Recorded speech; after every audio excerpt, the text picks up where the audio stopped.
कक्षा 12वीं लेखा शास्त्र में हम लोग लेखांकन अनुपात पढ़ रहे हैं और आज इसके दो छोटे प्रश्न 18 और 19 को देखेंगे। क्वेश्चन नंबर 18 और 19 में हमको शोधन क्षमता अनुपात सॉल्वेंसी रेशियो निकालना है और उसके लिए भी हर चीज़ के लिए यहाँ पे सूत्रों को याद करना बहुत ज़रूरी है। इसको बोलते हैं ऋण क्षमता अनुपात निकालना और इसका सूत्र होता है दीर्घकालीन ऋण बटे अंशधारियों का कोष।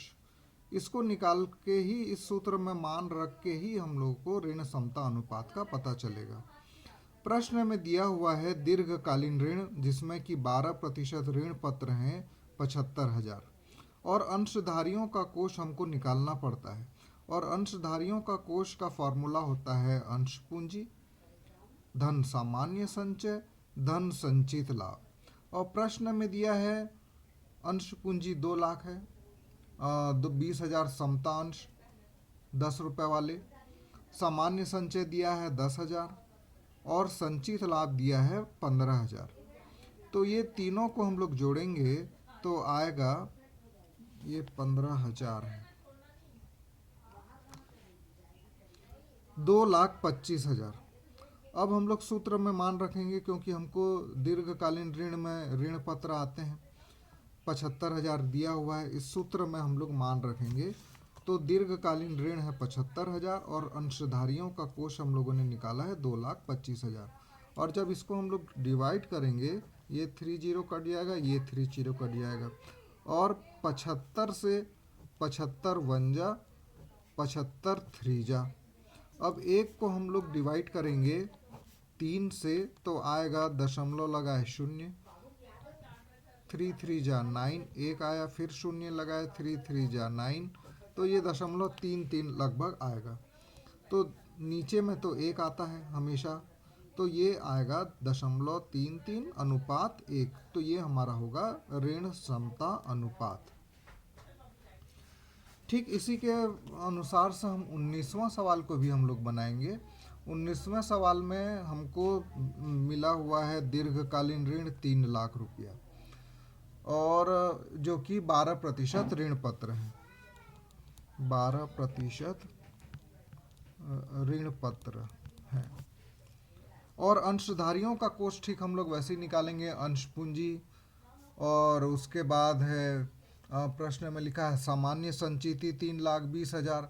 और हमेशा याद रखिएगा यदि प्रारंभिक व्यय दिया हुआ है तो उसको अंशधारियों के कोष में से घटा देते हैं, हमेशा इसको याद रखना पड़ता है।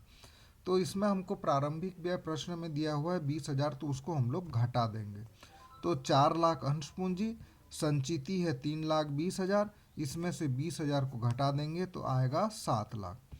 तो अब हमारे पास दोनों चीज़ें हैं, दीर्घकालीन ऋण भी है और अंशधारियों का कोष भी है। तो अब हम लोग सूत्र में लिखेंगे ऋण समता अनुपात। उसका सूत्र हम लोगों ने ऊपर में देखा था, ऋण समता अनुपात बराबर दीर्घकालीन ऋण बटे अंशधारियों का कोष।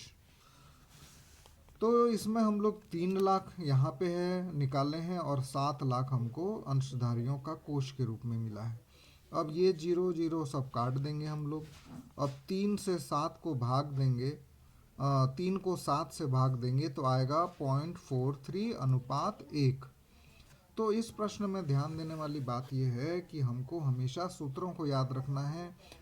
ऋण समता अनुपात का क्या सूत्र होता है, अंशधारियों के कोष में किन किन चीज़ों को शामिल किया जाता है, और यदि प्रारंभिक व्यय दिया हुआ है तो उसको हम लोग घटाना पड़ता है अंशधारियों के कोष में से। इतना कर लेने पर ये सवाल जो है बहुत आसानी से बन जाता है और आप लोग इसको बस नीचे में इसमें 1 लेकर आना है, हमको नीचे की संख्या से ही ऊपर की संख्या को भाग देना है। ये हर अनुपात में होता है। केवल जो स्टॉक आवर्स अनुपात निकालते हैं उसमें बस टाइम्स के रूप में निकालना पड़ता है, इतना टाइम्स इतना गुना जिसको कि हम लोग बोलते हैं। बाकी इसमें हमको नीचे में 1 लाना पड़ता है ताकि अनुपात नीचे वाला जो है वो 1 आ सके। ऊपर के दशमलव में आ सकते हैं उत्तर, उससे हमको कोई दिक्कत नहीं है। और फिर से मैं कहूँगा कि बार बार इन सूत्रों को आप लोग अपनी कॉपी में लिख लें, जो मुख्य मुख्य सूत्र हैं, और उनको याद रखें ताकि सवाल बनाने में आपको कोई भी दिक्कत ना आने पाए। और यदि सूत्र याद रहेगा तो आपके जो प्रश्न हैं वो बहुत आसानी से बनेंगे।